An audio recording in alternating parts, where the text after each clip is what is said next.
বাজলো সানাই বাজলো রেশা খেলো শুভ তিথি, রাজার ঘরে ছোট রানী এলো পদ্মাবতী। রাজার আরো 6টি রানীর ছিল না সন্তান, পদ্মাবতীর কোলালোতে মিলল সমাধান। বছর যেতে জন্ম নিল 7 ছেলে 1 মেয়ে, হয় খুশির আকাশ হঠাৎ কালো মেঘে গেল ছেয়ে। হিংসেতে যায় জ্বলে পুড়ে বাকি 6টি রানী, যুক্তি করে ঘটায় ওরা 7 কুমারের হানি।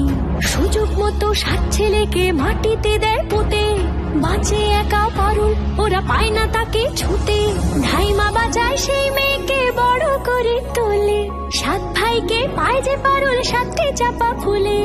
এত কিছুর পরেও রাজার বিপদ যে কাটে না, সূর্য নগরে সুখের সূর্য আর ওঠে না।